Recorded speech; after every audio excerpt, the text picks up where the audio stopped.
I never would have imagined in a million years that I would have been able to turn something horrific into trying to make it better. Last year in the United States, we lost over 72,000 people to overdose.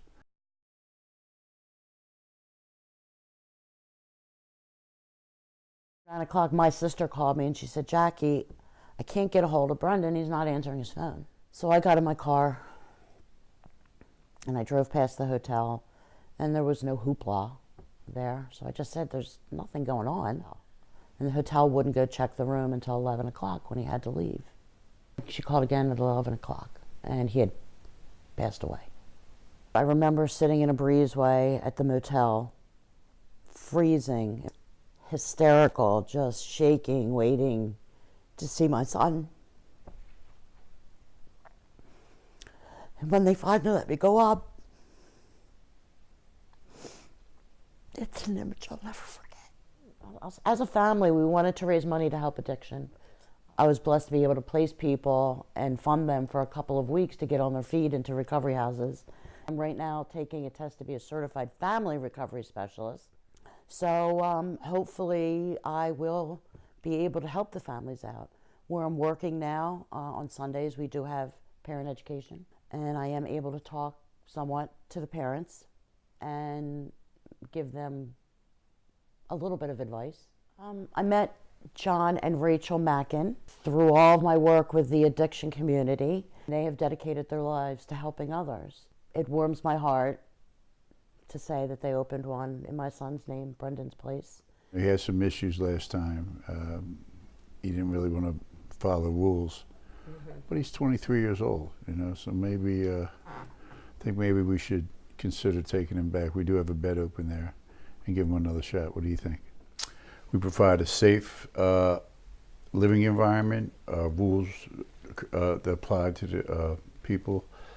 We help guide them on the path to recovery as far as outpatient 12-step programs. It's real hard to predict percentage-wise overall, but people who stay with us probably past 90 days, the success rate is probably 50% or better. You know, I think we lost the war on drugs. I think now our job is to save as many people as we can. A lot of different organizations doing a lot of different things to help the people suffering from this disease. A lot of them go into Kensington and bring them clothes and food. And our organization, our primary purpose, what we do is not only help the families, but we have a program set up where we can place people in treatment. We have built relationships with several rehabs where a lot of times we can make a phone call where most people can't and find a bed for someone. And just keep being there for them, just keep answering the phone, you know, and when they raise their hand for help, whether it's the 5th time, the 1st time, or the 30th time, because we never know when it's going to take, is just be there for them. I can't remember the last time we had anyone test positive for heroin, but we've had several people test for fentanyl. Of course, because we have 84 beds, we have failures, and they're the rewards of what we do. You know, and then because there's a lot of disappointments in this field. So, but you know, so every time, so we have to focus on the successes and not the failures. My name's John Mackin. I'm co-founder and CEO of Another Day Clean Recovery Program and co-founder of Our Primary Purpose, a nonprofit organization which helps families in recovery. We opened up a recovery home. Actually, the official opening was August 1st. And we set this house up for younger men. Most of the men are under 30. And the reason we did that is peer groups usually work out better when they're placed together.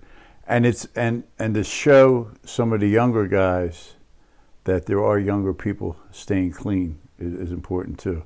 So, and doing that, we decided, and with our affiliation with Jackie, we've done a lot of work with Jackie in the past. We had asked her, would she mind if we dedicated the house in her son's name? Because all of our houses we dedicate to a child that we lost. We dedicate the name of the house to a child we lost to this disease. She graciously said yes, and so that's how we came about naming that house Brendan's Place. When I started, after I lost my daughter, I knew that this was the path that God wanted me to take. And I knew that this is what my purpose in life was, is to try to help other families avoid this tragedy as much as I could. Win, lose, or draw, and that's what we do every day. You know, we do our best, Rachel and myself, to help anybody that asks and to support any family that needs it. Did I notice it per se? I did not. His girlfriend had come to me and told me that he had a problem with pills. I immediately took him to the emergency room, had him drug tested and evaluated, and he was in rehab the next day. I will say initially, I probably thought he's going to go to rehab, he's going to be fine.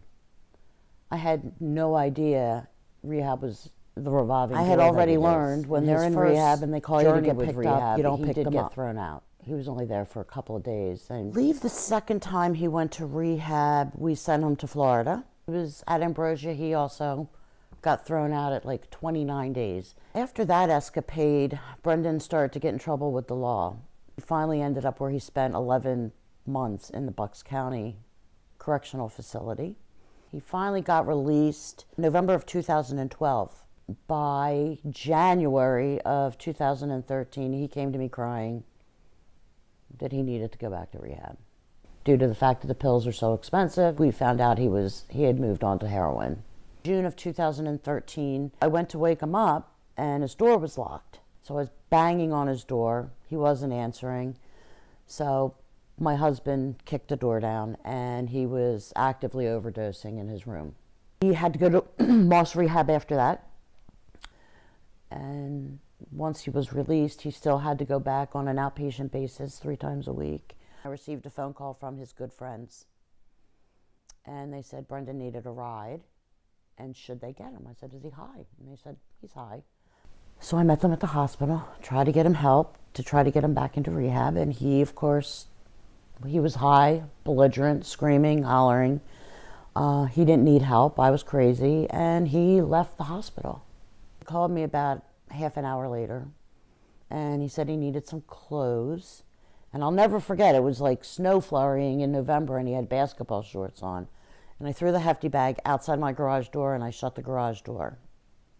There's an organization called Fish that I believe they pay for it for a night or two if you're considered homeless.